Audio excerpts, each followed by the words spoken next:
Welcome, everyone. We might make a start.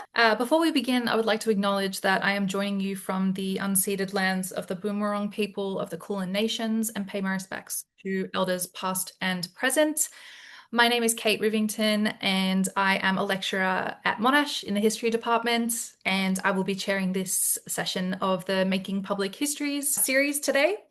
And so I know many of you online will be making public histories veterans, but for those who haven't joined us before, this is an online seminar series that is jointly organised by the History Council of Victoria, the Old Treasury Building, and the Monash University History Program. It's a chance for us to discuss and reflect on contemporary issues related to the production of history, connecting new practices and scholarship with a wide range of themes and issues. The seminars are open to anyone interested in the creation and impact of history in contemporary society, and we're all very pleased that you've joined us this evening. So tonight we're going to be discussing the important history of the Australian legacies of British slavery. Recent research has revealed the myriad connections encompassing people, capital, labour practices, and ideologies between Australia's colonisation and chattel slavery in the Atlantic world. People who had benefited from owning enslaved people or investing in the slave economy, or had themselves been enslaved, became equally entangled in the colonisation of in Australian colonies. This history is intriguing and it's important. And it also challenges received understandings of Australia's past, which rightly focus on the impact of colonisation on the Indigenous peoples of Australia, but do not always recognise the role of slavery, whether in the Atlantic world or on this continent. I'm delighted that tonight we're joined by two of Australia's leading historians in this field and just in general. I am delighted to introduce our speakers for tonight. Professor Jane Lydon is the Wesfarmers Chair of Australian History at the University of Western Australia. Her research centres upon Australia's colonial past as well as its legacies in the present.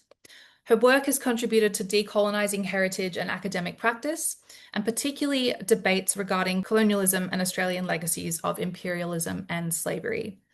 Professor Zoe Laidlaw is Professor of History in the School of Historical and Philosophical Studies at the University of Melbourne and specialises in the history of 19th century colonialism and imperialism.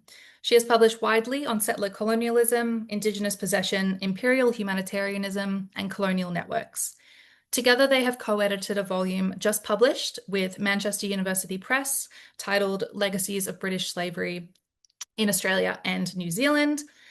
In this seminar tonight, they will discuss how they have opened up important historical themes by tracing individuals and cohorts between the Atlantic world and Australia's colonies, and reflect on the challenges of communicating their findings to the public and applying them to contemporary conversations about heritage, identity, and citizenship.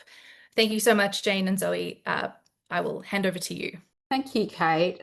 And Jane and I are delighted to be able to join you today in the Making Public Histories series to speak about this research exploring the Australian legacies of British slavery. Jane and I are going to take turns to talk you through the project, and we'll especially focus on the public history dimensions of this work.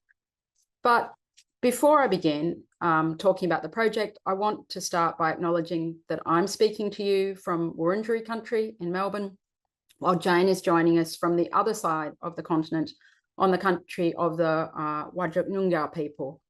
We pay our respects to elders past and present, and also to First Nations people who are joining the seminar today.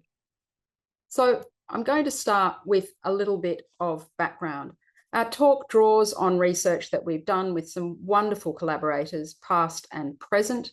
And this slide also acknowledges our institutional partners and supporters.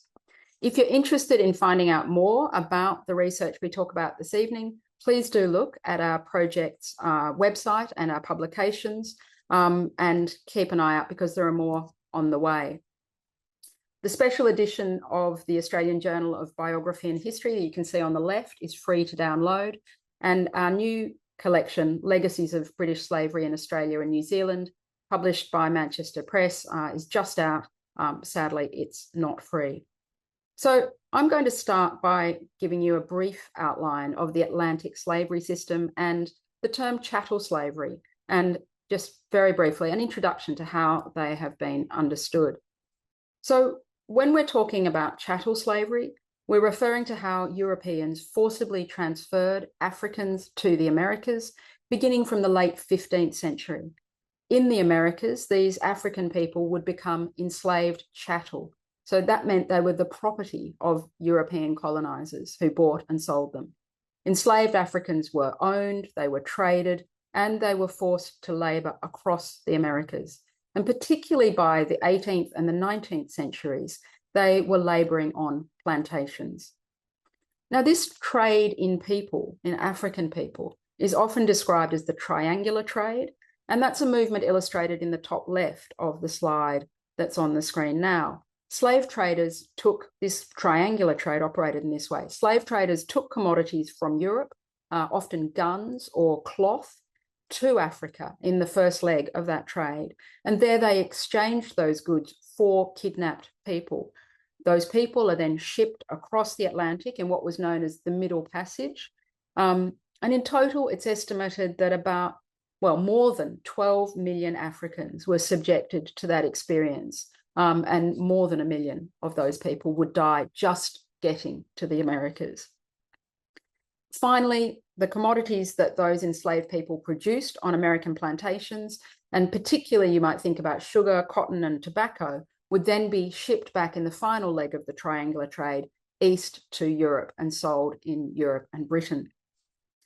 The transatlantic slave trade continues to have tremendous cultural power for the public today. It's a shorthand, really, for brutality and dehumanization. We recognise the devastating effects that this trade had on Africa and its powerful racialising legacies in the Americas. But in its European context, that cultural power is a little bit obscured. There's less recognition of how Europe both powered slavery and also profited from it. So about 15 years ago, a UK-based project called the Legacies of British Slave Ownership sought to address that lack of public recognition about Europe's involvement. The UK project highlighted how slavery had affected the British Isles themselves in particular.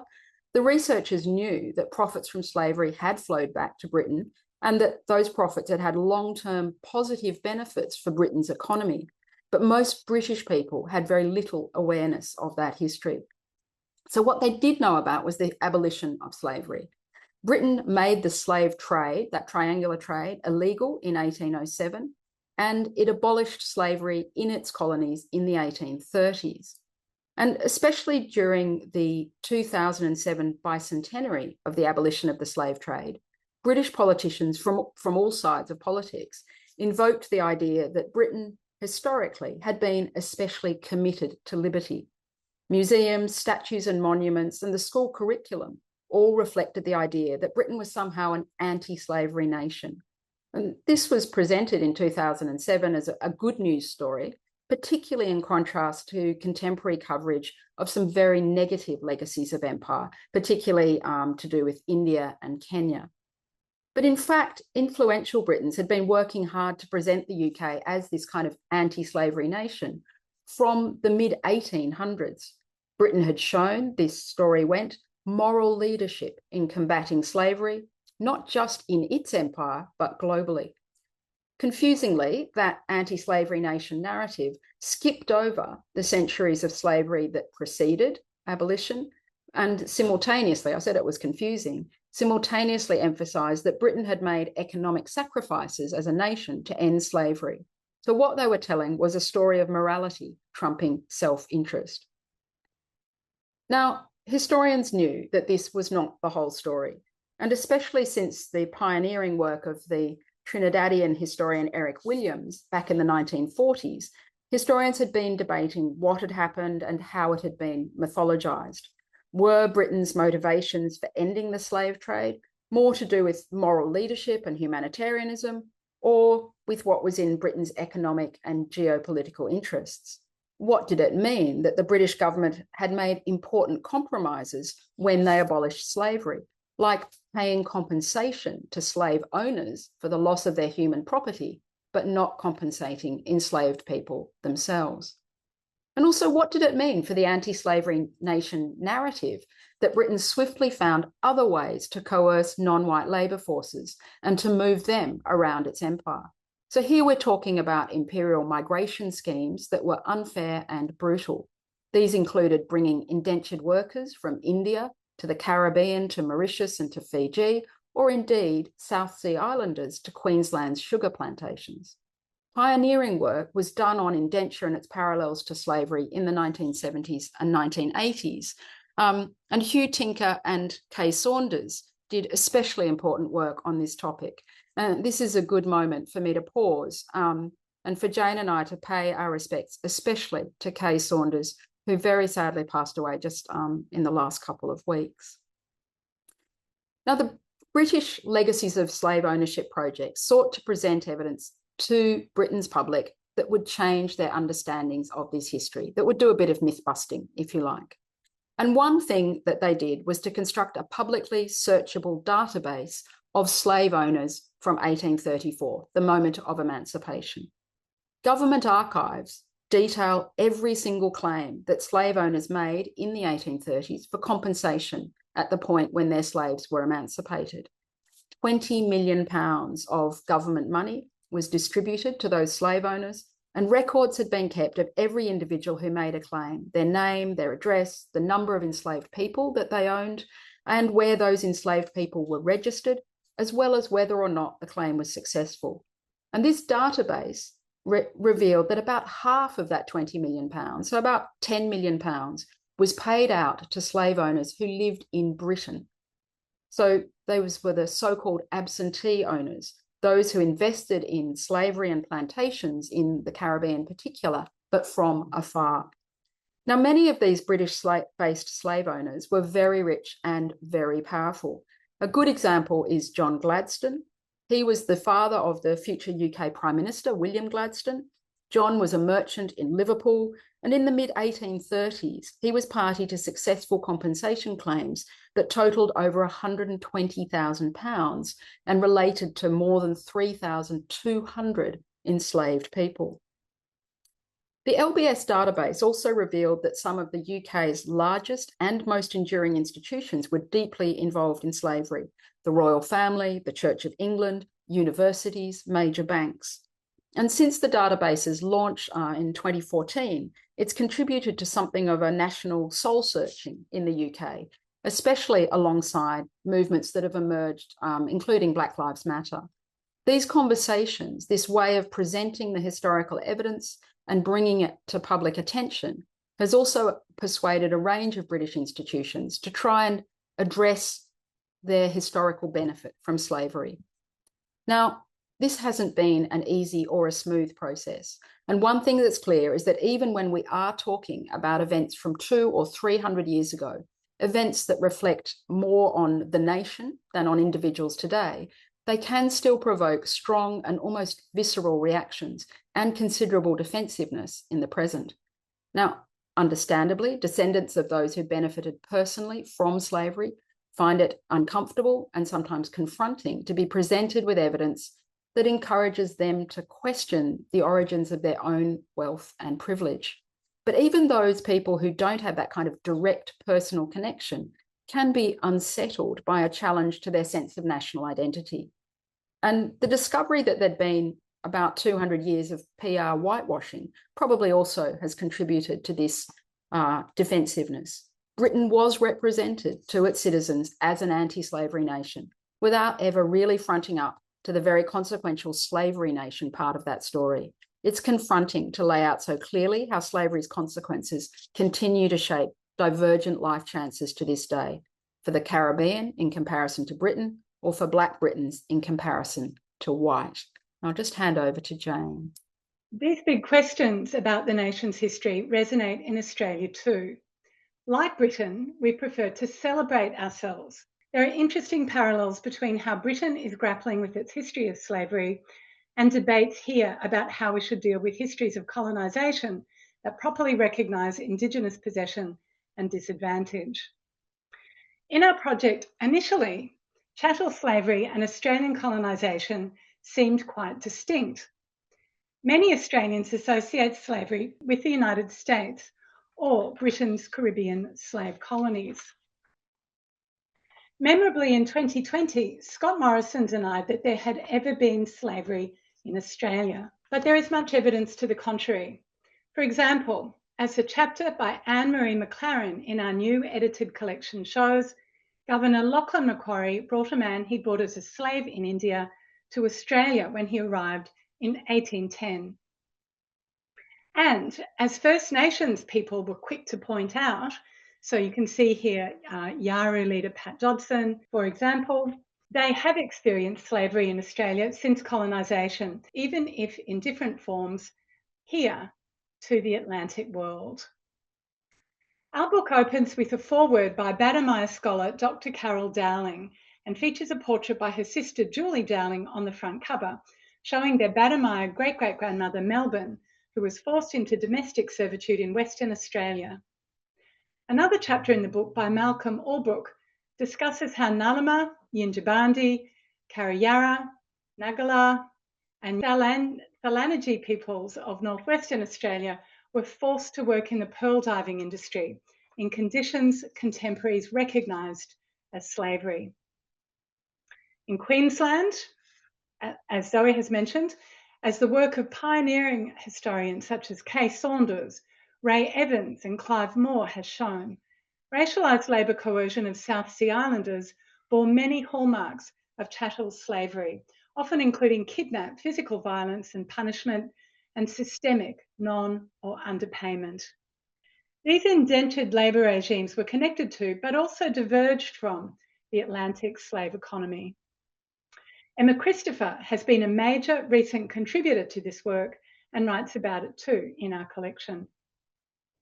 But we also wanted to draw attention to other connections between Australian colonisation and Atlantic chattel slavery. Our project started in 2020 and we are still making new discoveries.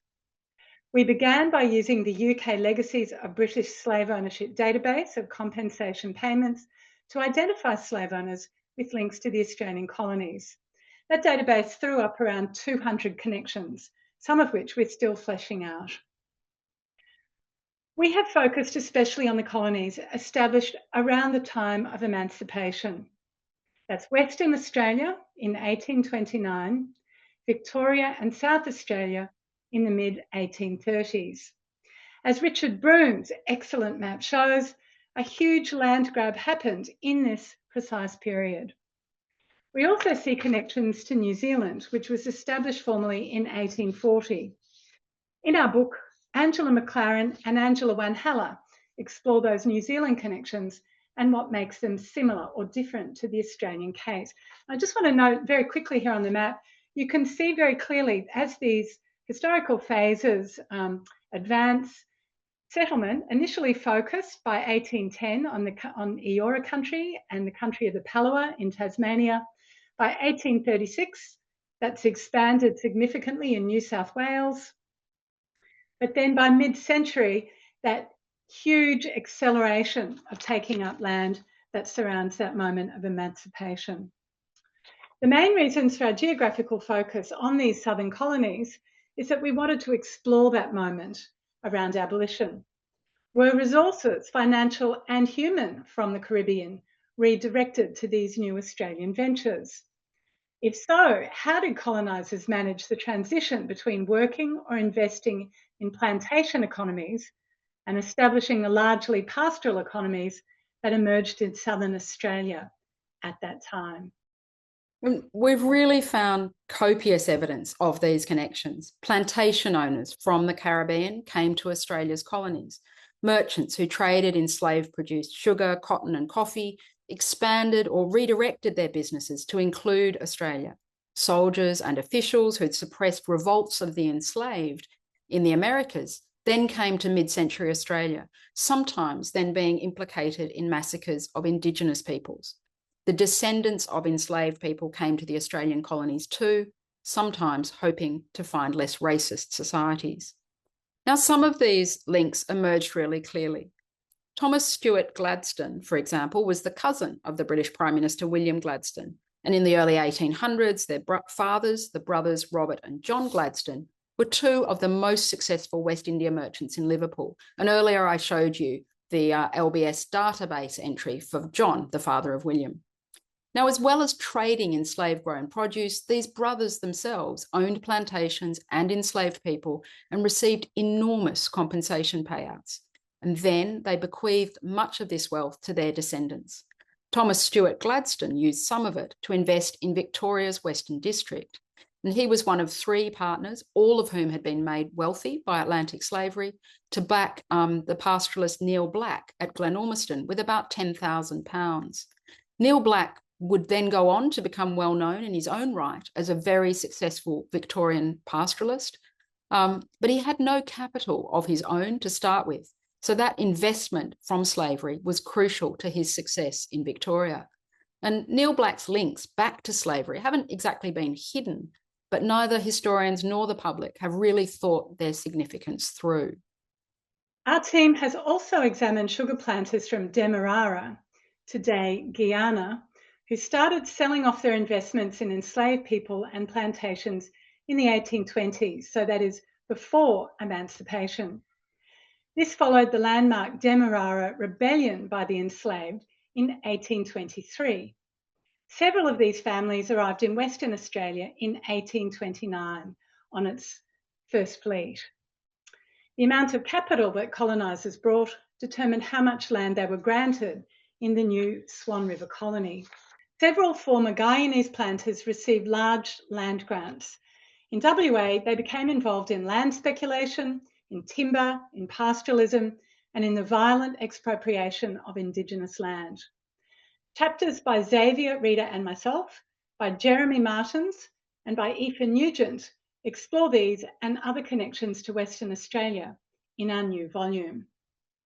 In South Australia, slavery wealth was reinvested in the new settler colony. 5 of South Australia's 12 colonisation commissioners appointed in 1835 had close ties to slavery, and we're continuing to investigate their influence. Nikita Vanderbilt has researched how the slave-reliant mahogany trade in British Honduras was connected through a bewildering array of commercial intermediaries back to seemingly independent business ventures in Britain. This promises to reignite debate about leading South Australian coloniser George Fifangus, who collected 25 compensation payments for his Honduran business associates and also underwrote the new colony of South Australia. And we found many more connections of varying significance and directness between Australia and British slavery. A couple of statistics will give you a sense of the scale of this. So altogether, Australia's different colonies had 69 governors between them before Federation in 1901. And as my contribution to our new book shows, a quarter of those governors had close family connections to wealth made from chattel slavery. And over 2/3 of that cohort had some kind of significant link to slavery, whether it was personal, that kind of wealth, or whether it arose from their careers. Some of these connections were noted in the LBS database, but many of them weren't. So an important approach for us in our project in Australia has been to work back and forth in both directions. So we've identified cohorts of Australians, like the governors, or indeed like South Australia's colonisation commissioners. And we've also looked for Australian connections among those already known to have benefited from slavery. And that's because the LBS database, invaluable as it is, gives us just a snapshot of slave ownership at the point of abolition in 1834. So that database doesn't tell us about earlier benefit from slavery or about those whose profits from slavery didn't include slave ownership, but might, for example, have depended on trade in slave-produced commodities or profits made from providing financial and transport services to the plantation economy and the Atlantic world. One approach we've used is to trace families through several generations, following them and their money from British Isles to the Atlantic, and then onward to colonisation in Australia, and sometimes over several subsequent generations. The wealthy Sephardi Montefiore family, for example, had extensive familial and financial ties to both the slavery economy as well as the newer settler colonies. So you can see here, the Australian Dictionary of Biography family tree has previously focused on Joseph Barrow Montefiore, highlighted in red.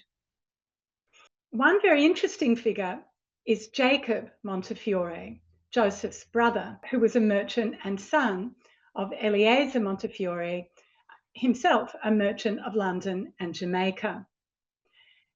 Eleazar owned sugar plantations in Barbados and partnered with others to transport enslaved people from Barbados to Demerara and Berbice, both now in modern-day Guyana.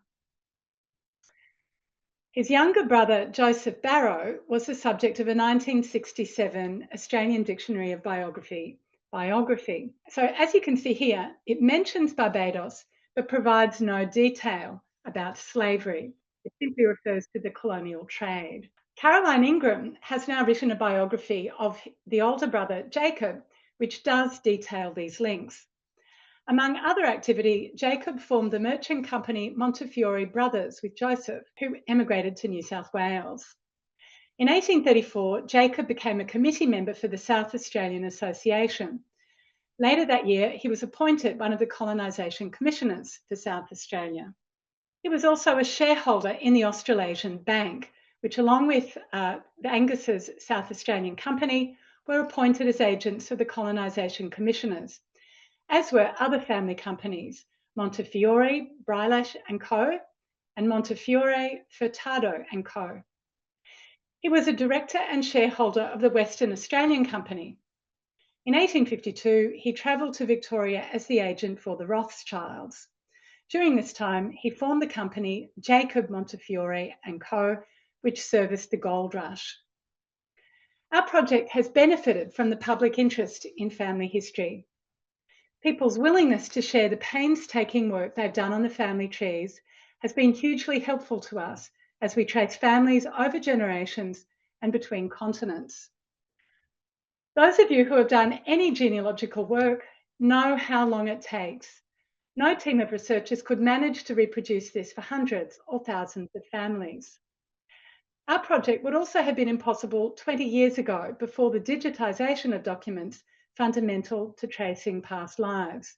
So that's registers of births, deaths, marriages, and indeed enslaved people.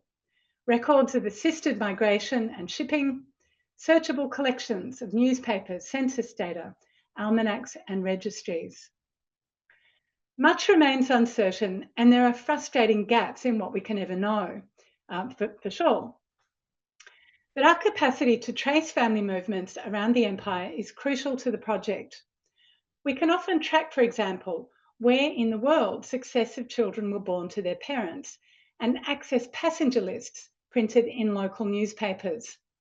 It's becoming easier to trace inheritances of both money and property, not just from father to son, but through maternal lines and between relations by marriage.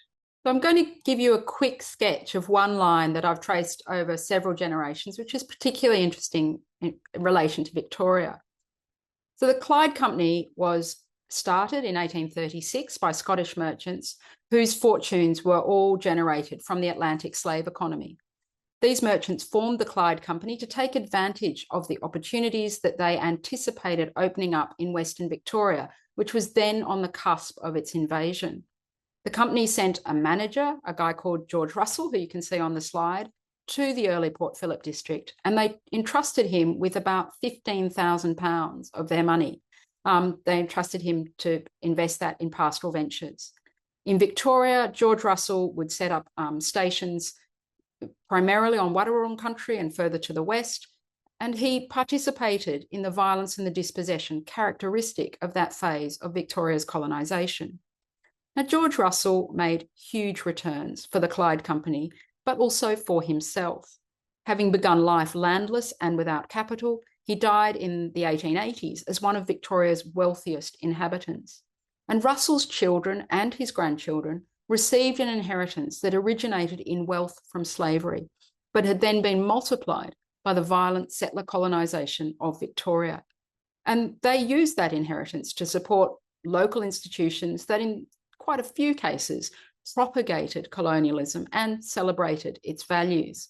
So we're talking about schools, about cultural collections, about churches. Large trusts and bequests set up by those descendants continue to support a range of charitable causes in Victoria today. One descendant, George Russell's youngest daughter, Janet Biddlecombe, would also commission and largely pay for the publication of the Clyde Company's records. And in so doing, she helped to shape and to give prominence to a certain view of Victoria's pastoral history. Now, as you can see, our project is often focused on individuals' connections to slavery. We've relied on many digitised and online resources about individual lives.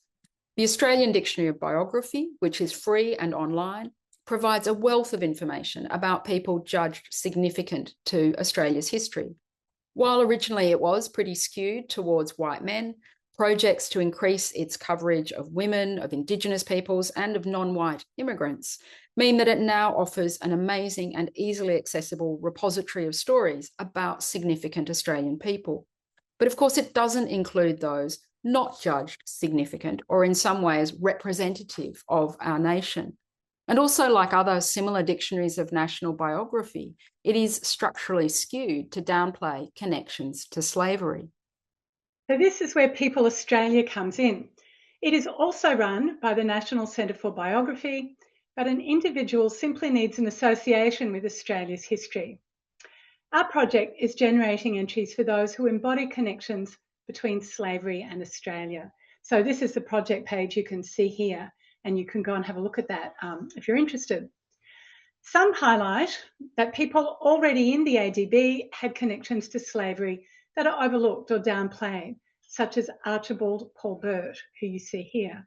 So it tells us that he was born in St Christopher or St Kitts, but tells us very little about the basis for his status and prosperity. Where ADB entries play down these links to slavery, People Australia allows us to address them. So you see here, this is our more recent biography, which does investigate and detail these connections. Other entries are for individuals, sometimes in family groups, who are unlikely ever to be included in the ADB. Using lives and life stories is an effective way to think through these connections between Atlantic slavery and Australia's colonisation. Public interest in biography, family history, and life writing is very strong. Life stories can instantiate more abstract processes or reframe a well-established narrative and initiate public conversations about the past. However, this method may also have a more uncomfortable effect for descendants who feel implicated or scapegoated within difficult historical processes.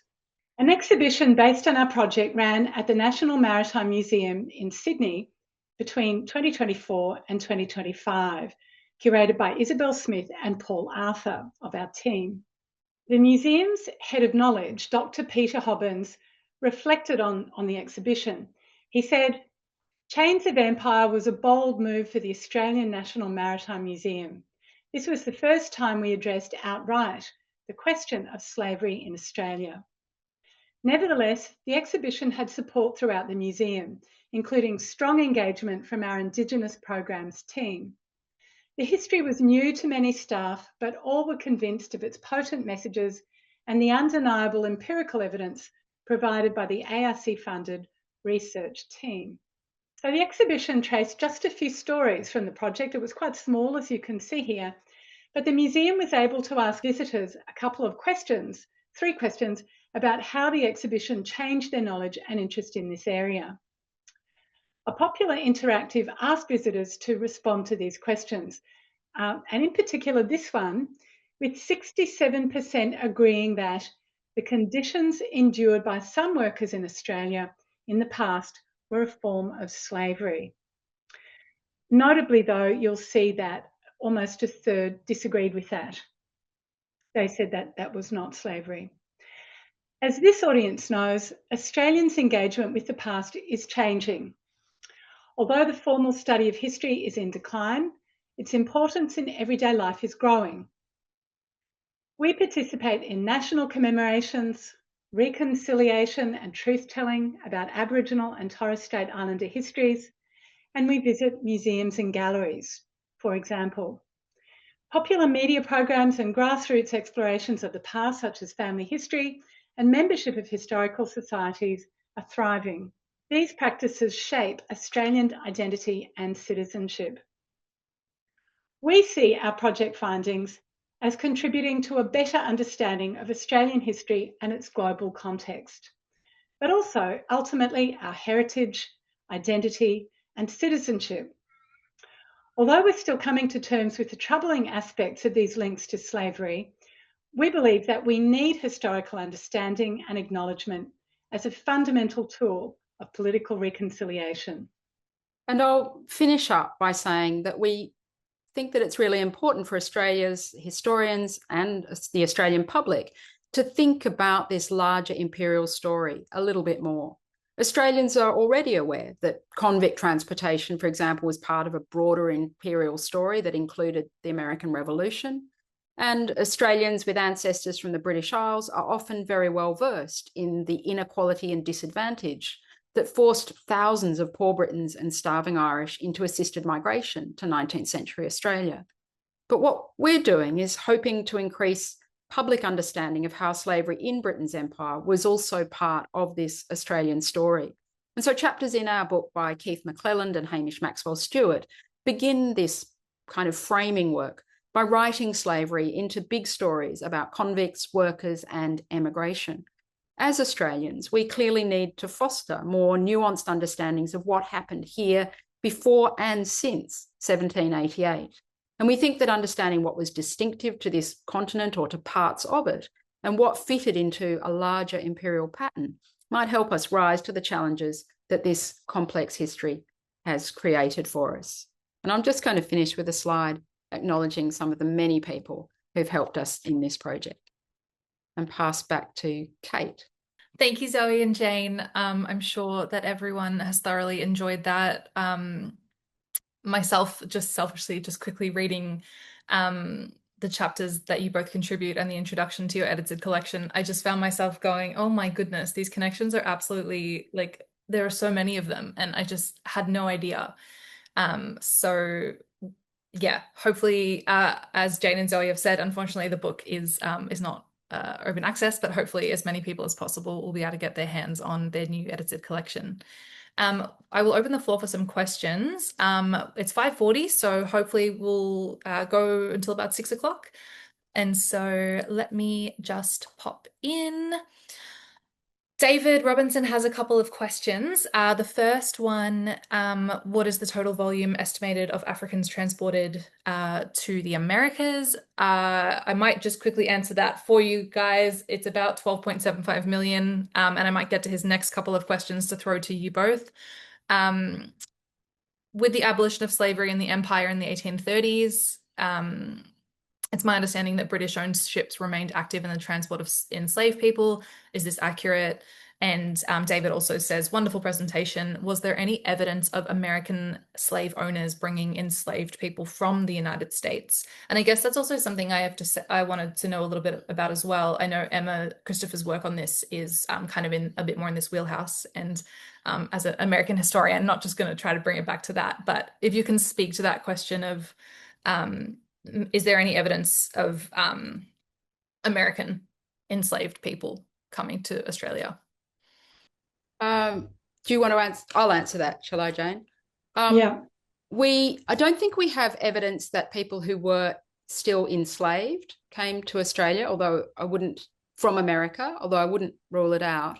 We do know that through particularly Emma's work, Emma Christopher's work on Queensland, that some slave owners from the United States, started sugar plantations in Queensland, and indeed their counterparts in Queensland were often slave owners or former slave owners from the British Caribbean. And we know Emma's shown that they brought with them, the British ones anyway, brought with them people who had been enslaved and who were no longer enslaved were brought with them. And I think Emma's doing really interesting work on that. What's that relationship like between formerly enslaved person and their owner once they move to a new continent, a new part of the empire. They're not enslaved any longer, and their knowledge and expertise is crucial to getting the sugar industry going in Queensland. And, you know, Emma's work is one of the ways that we're unpicking what those relationships were really like. But I don't think we have any, obviously slavery in the US goes into the 1860s. I don't think we have evidence that any US slave owners brought people who were still enslaved to Australia, but it might be out there. The other question was about British ships, was that right? Yes, I think it's perhaps just sort of speaking to well, first I should just say clearly, if anyone doesn't know, 1807, we have the abolition of the slave trade within the British Empire. 1833, we have the abolition of slavery as an institution within most of the British Empire. David, I think, is just wondering that there are still some ships who were actively transporting slaves. So I guess going against that ruling. Yeah, absolutely. And it becomes illegal, and then there are Britons who continue to illicitly trade in enslaved people from West Africa. Some of those people, and again, Emma Christopher's work actually is really important here. Some of those people are captured, the traders, and are convicted and come to Australia, to Tasmania, as convicts, in fact, but then reinvent themselves and go on to have quite nice lives. I think actually that kind of peters out, the British involvement in it, after the trade's made illegal. What we do see, which is really notable, is British involvement in that huge indentured labour sets of migration. And so we have British firms who are very implicated in slavery, switching their ships to be transporting indentured Indians and Africans and Chinese people, taking them to the Caribbean. The other way in which the British in the maritime world are really involved in suppressing the slave trade after 1807 is that the Royal Navy, right through mid-century, really into the 1850s, has a very significant proportion of its ships based around West Africa, attempting to interrupt the other slave trading that's going on. So not necessarily by British ships, but by other nations where it remained legal, or as they ruled it out, the slave trading goes on until the 1860s and 70s, and the British try to suppress it.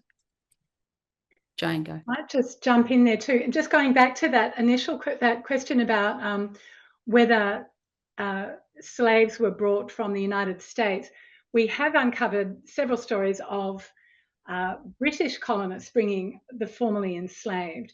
And in fact, their status can be quite puzzling, quite obscure. So, for example, in Western Australia, Xavier Reader, who's one of our team, uncovered interesting, not fragmentary evidence for the life of a man called William Hickman, who was brought out with the family of Nicholas Brune, who was the first sort of colonial secretary in Western Australia.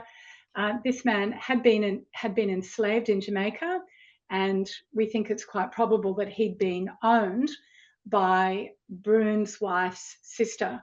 So again, looking at the women in these family lines, and we were able to put together a little bit of information about Hickman's life in Swan River.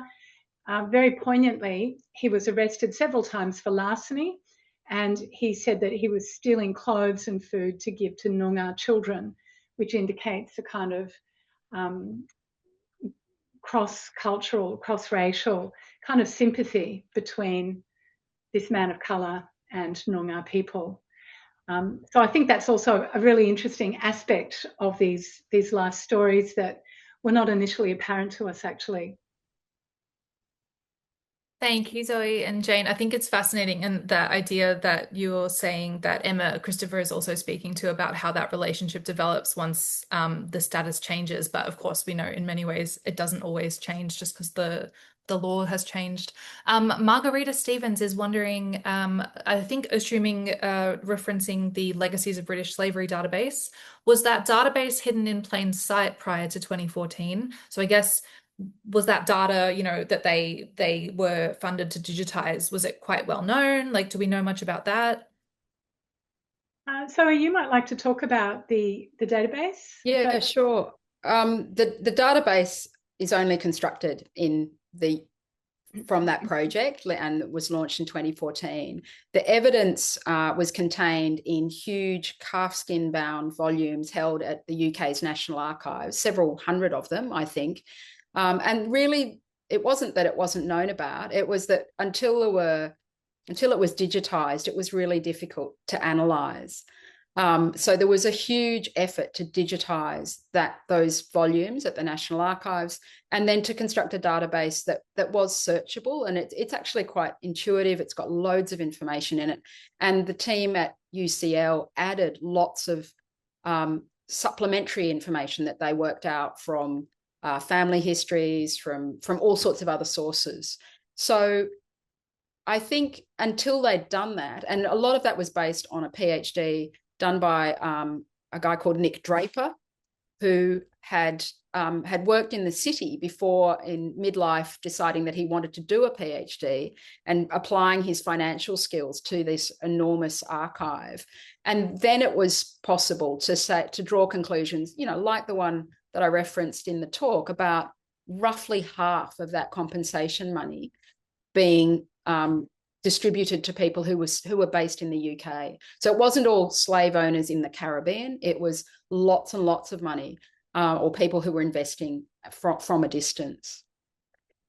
And I might just add to that. So I think the other part of that is what was known before the database went live.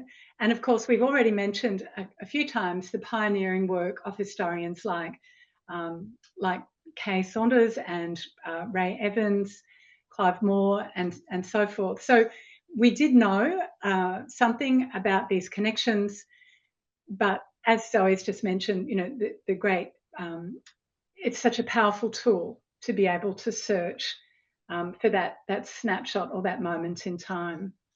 Thank you so much. Just a couple of quick little questions. Michaela, apart from the library, where can we obtain the book? Of course, the book is available through Manchester University Press. Hannah Crosby, great talk. I was wondering what kind of research you have done on freed enslaved people who came to Australia. I thought I would just very quickly throw out the new edited volume by Jonathan Schroeder. I don't know if you both know about John Jacobs' narrative that was rediscovered, that was published in the Australian media. His book was published, I think, in 2024, about John Jacobs, who was the brother of Harriet Jacobs, an enslaved woman who came to Australia. John did, not Harriet. So that might be of interest to Hannah, but I'll throw over to you guys if you wanted to add anything else there. We've sort of talked about it a little bit. Well, again, I think wonderful research has been done into the history of transportation, which has identified the presence of Black convicts, including enslaved men. So Ian Duffield and again, Emma's work, Jan Richardson, I think, is currently researching these categories of non-white transportees. Yeah, I think that's probably what comes to my mind. Yeah, and Santi Chingape's new book as well, which discovers some really interesting links back to the Caribbean. We've come across some of these people coming to Australia, some people who'd been freed, but many of the people of colour who came from the Caribbean to Australia were, or I don't know, it's really difficult to tell, but quite a few that we have identified, that one of their parents had been enslaved, or a grandparent, and that usually meant that they were the illegitimate child of a plantation owner or a white worker in the Caribbean, and an enslaved woman. And we have traced quite a few people to the different colonies who fall into that category. And that's a really interesting phenomenon, because, then arriving in Australia, having faced discrimination in the Caribbean, they could make sometimes choices about how they wanted to tell their part, talk about their families or not. And that's really interesting as well. And a great example of that is in the special issue of the Australian Journal of Biography and History that Zoe mentioned earlier, which is free to download from ANU Press. There's a one of the articles is by Beth Robertson, who writes about her own family, focusing on Edward Sterling, who was in precisely that category, travelling to South Australia. In fact, we found a few families of that kind travelling to South Australia in the very early years. So it does raise, questions.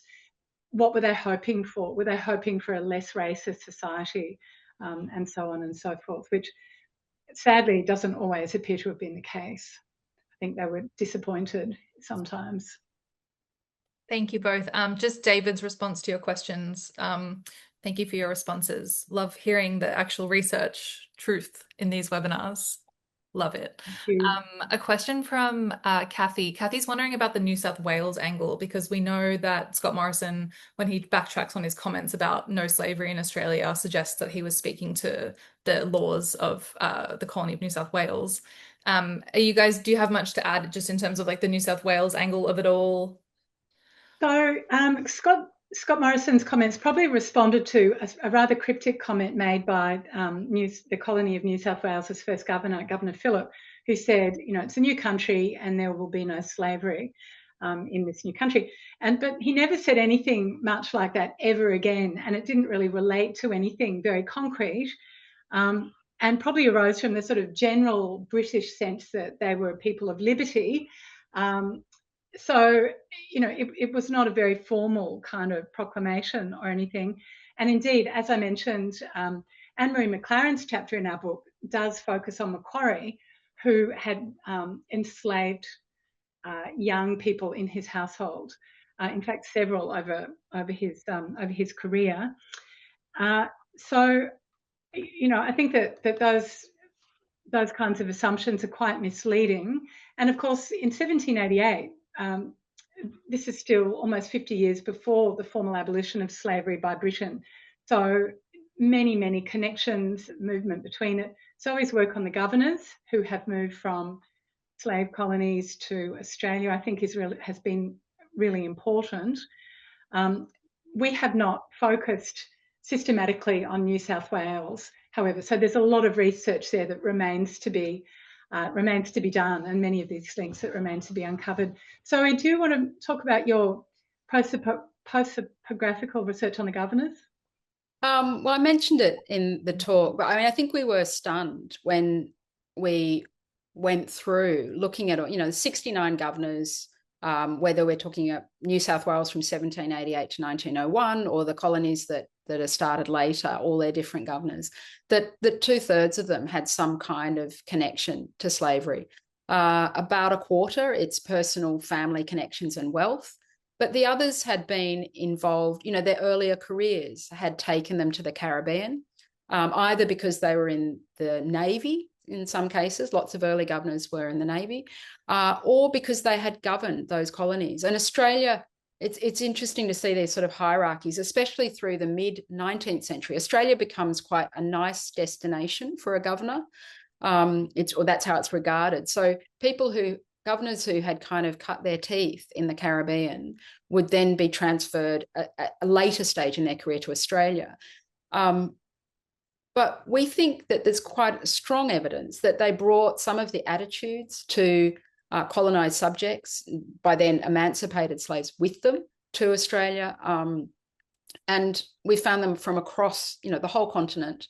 Some really unexpected links emerged. So, for example, we found a strong relationship between people who'd worked in West Africa, the other end of the slave trade, so in Sierra Leone and the Gambia, who then were transferred, there was a series of them, to Western Australia, and got involved in some really interesting debates and policies around, for example, Indigenous prisoners and things like that, which we can see this history doesn't determine what they did when they reached Australia, but it really has provoked some interest, us to ask new questions about it.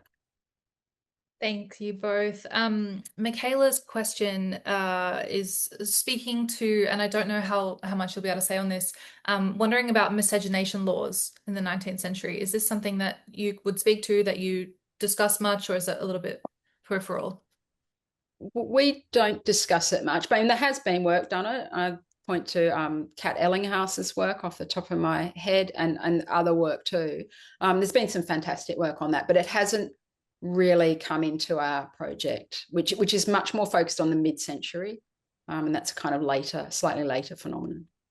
Definitely. Thank you. Trish, sorry, also there are a few notes. I'm getting through the questions as quickly as possible. I can see them all. Trish says, what do we know about slave compensation money going into the wool industry? And mentions a couple of families, Lascelles, Malcolm families. Do they come into your research? Assume George Russell was sheep pastoralism. I'll take this one.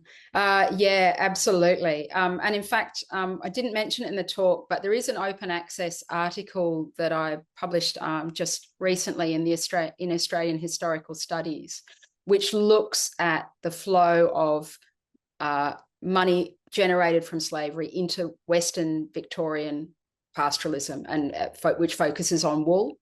And we've been really interested with some of these we've talked a lot about the individuals, but we're interested in these bigger processes of sort of economic shift. So merchants and plantation owners in the Caribbean in the 1830s, as Victoria and South Australia and so on open up, take some of their investments out of the Caribbean and put it directly into pastoralism, and particularly wool. In those early years in Victoria and also South Australia. So we've got some nice examples of that. The Clyde Company is one. I also mentioned Neil Black.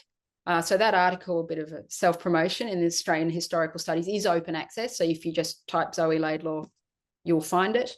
And that gives lots of detail. But we know that there's many more families. And there's been work on, I don't know if the Lascelles, I mean, they're a huge slave-owning family. How much of that they redirect into Australia, but it's a good question. Yeah, I'm not aware of any either, but something to check. Thank you. Jan says, thank you, Zoe and Jane. It would be interesting to know how many of the African-American sailors and crew of whaling ships had been formerly enslaved in the Americas. Perhaps others could have been enslaved in the Caribbean or Mauritius before becoming sailors. Is there anything to speak to that? I mean, I think that there's some fantastic research. I'm thinking of Lynette Russell's book, Roving Mariners, for example, but also the work, again, of Emma Christopher, also Hamish Maxwell Stewart, have explored the way these different categories, sailor, convict, enslaved person, overlapped. And of course, it's what's sometimes called the many-headed hydra, that sort of underclass of workers who perhaps shared more than divided them across this period. So we haven't really focused on that, but absolutely, I think these categories overlapped and people moved from one to the other, and certainly a very large proportion of African Americans within each of those categories. Thank you. Gary says that he's doing some research on the way that Australian churches benefited from the annexation of Aboriginal lands, and wondering if and to what degree colonial church figures and or institutions were beneficiaries of slave compensation money. That's a good question. We have found some, and we think there's probably a lot more. One example that jumps to mind is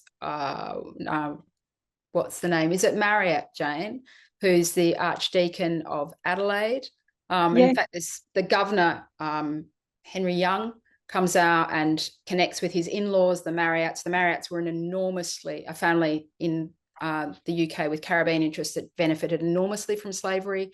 And some of them, there's one becomes a deacon, I think eventually possibly even the Bishop of Adelaide.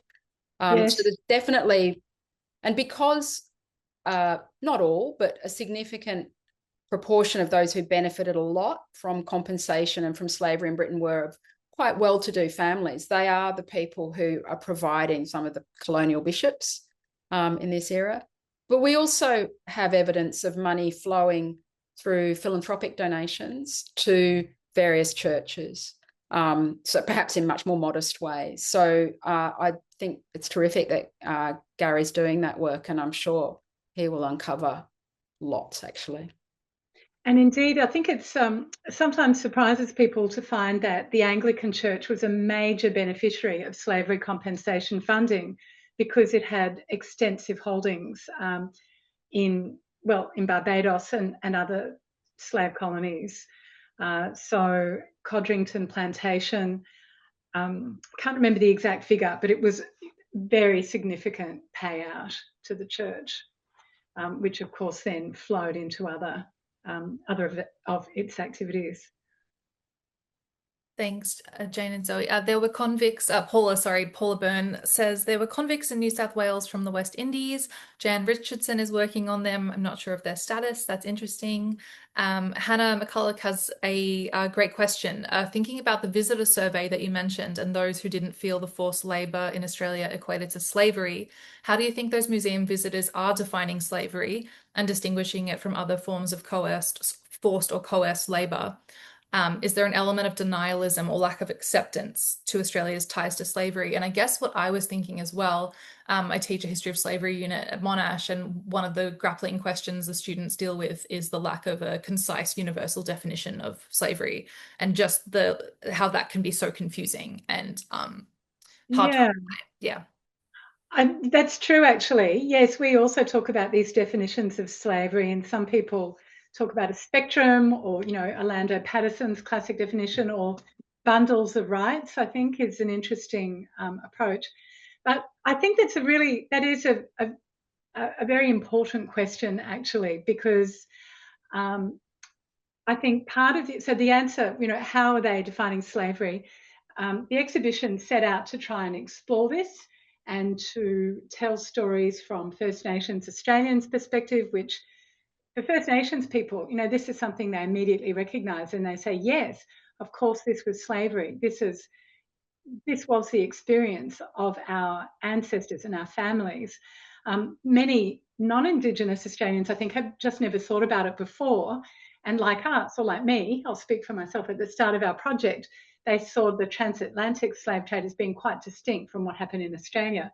But since 2020, since learning more about it, my own view has changed, and I can see very clearly what those connections are. And in my view, absolutely, there's no question that that what happened in Australia was slavery, and indeed many contemporaries saw it in that way as well.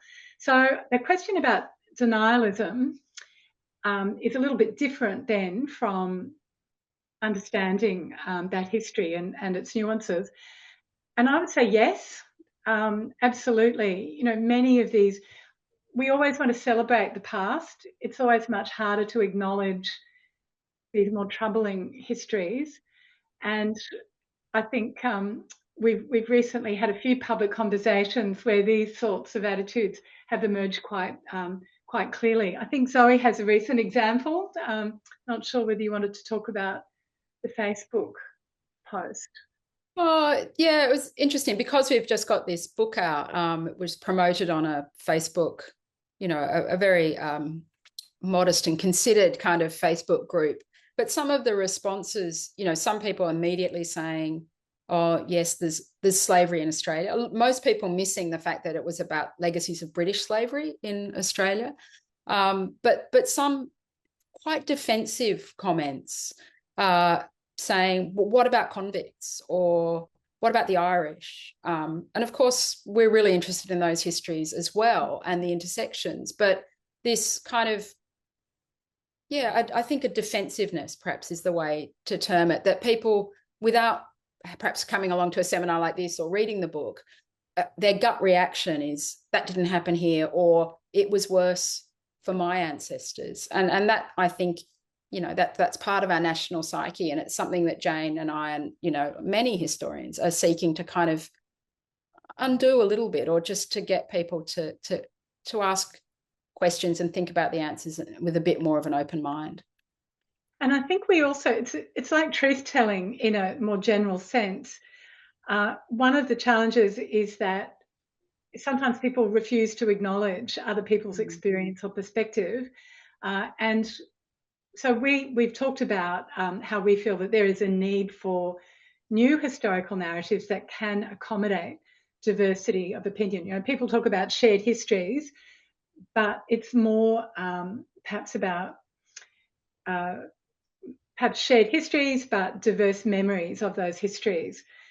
We need to be able to accommodate these almost incompatible ways of regarding these Australian histories.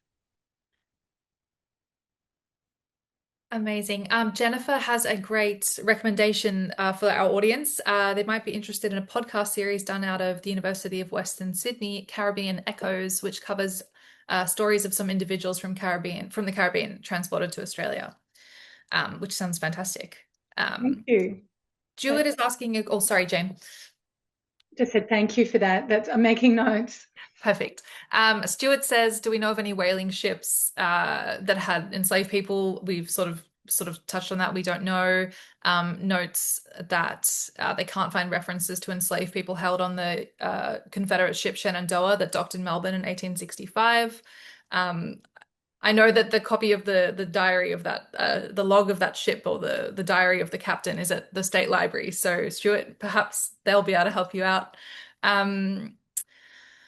Jennifer, thank you. Hannah, interesting. I'm a descendant of a man who came from New York to Melbourne as a son of an enslaved woman and a white father. Very interesting.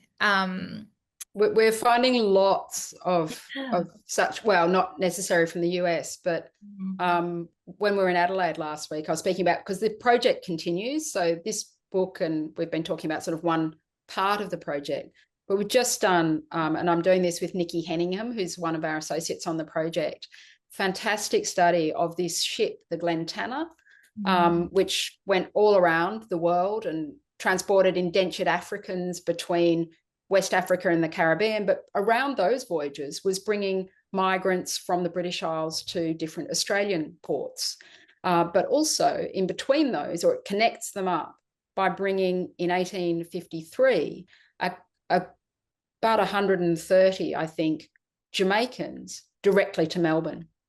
And Nikki's doing some fantastic work on the people on that ship. We've got representatives of Jamaica's very vibrant Jewish merchant community.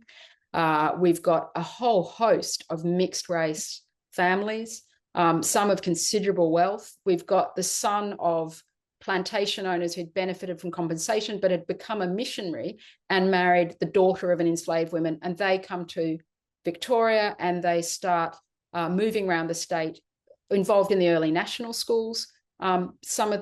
One of their daughters goes on to teach both at Lake Condar Reserve over near Portland, and then at Ebenezer Mission in the Wimmera. Another one goes up to Elsie Station in the Northern Territory, where she teaches Aboriginal children. That's, of course, where Mrs. Aeneas Gunn would later come in, and where We of the Never Never is set. So we've got incredibly interesting families that are the product of unions between enslaved people and their owners often. I'm just thinking you must be so overwhelmed by all of this, all of these links, but it must be just the most incredible sort of thing to be able to bring these things, these stories, not things, to light.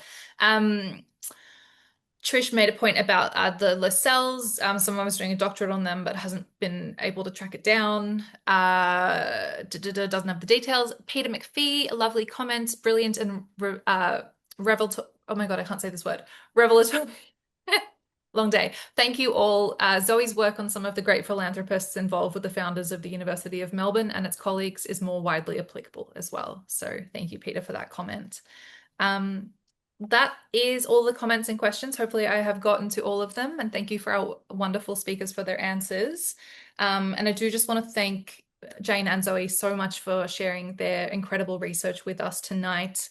Hopefully you'll all be able to find a way to access their work, if not in this book, hopefully in some of the open access articles that they've mentioned.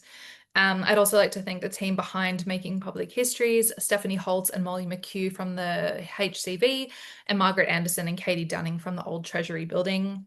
I'd also like to express our gratitude to Monash University Publishing for sponsoring this series. A couple of recent works from Monash University Publishing that will make for excellent reads. And thank you all for your attendance, your interest, and your participation this evening. And we hope that you'll be able to join us next time, 30th of July, for a webinar titled Why Republics Die, moderated by Peter McPhee with some excellent guests. So thank you so much to everyone for joining us. We hope you have enjoyed the discussion. Thanks.